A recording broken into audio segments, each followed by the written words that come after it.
നമസ്കാരം മക്കളെ, നമുക്ക് പഠിക്കാം. കഴിഞ്ഞ ക്ലാസ്സിൽ നമ്മൾ ഒ എന്ന സ്വരാക്ഷരമാണ് പഠിച്ചത്. ആ ഒ എന്ന സ്വരാക്ഷരത്തെ ഒന്ന് നീട്ടി ഉച്ചരിക്കുന്ന ഓ എന്ന സ്വരാക്ഷരം പഠിക്കാം.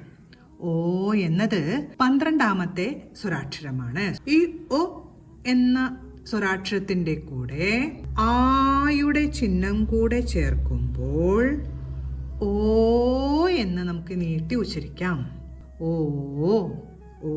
എന്ന സ്വരാക്ഷരം 2 വരിയെങ്കിലും പറഞ്ഞുകൊണ്ട് എഴുതി പഠിക്കാൻ ശ്രമിക്കുക.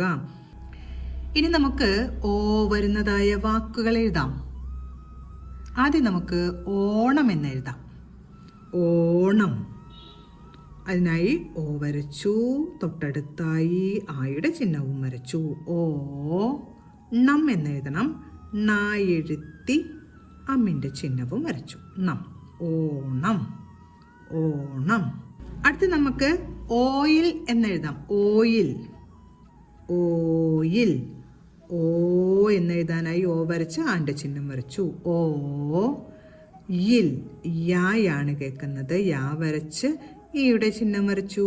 ഓ ഈ ഉണ്ട്. അവസാനം ഇൽ എന്ന ശബ്ദമാണ് കേൾക്കുന്നത്.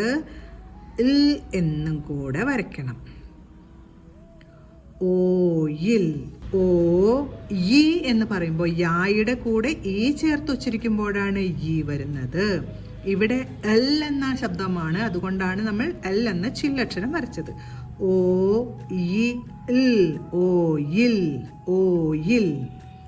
അടുത്ത് നമുക്ക് ഓർമ്മ എന്നെഴുതാം. ഓർമ്മ. ഓ അർ വരച്ച് ഉമ്മ. ഉമ്മ ഒന്ന് മാ ഉറപ്പിച്ച് ഉച്ചരിക്കുന്നുണ്ട്. മായുടെ കൂട്ടക്ഷരം എഴുതണം. ഓർമ്മ. ഇന്ന് നമ്മൾ ഓ എന്ന സ്വരാക്ഷരം പഠിച്ചു. ഓ വരുന്ന വാക്കുകളായ ഓണം, ഓയിൽ, ഓർമ്മ എന്നീ വാക്കുകളും പഠിച്ചു.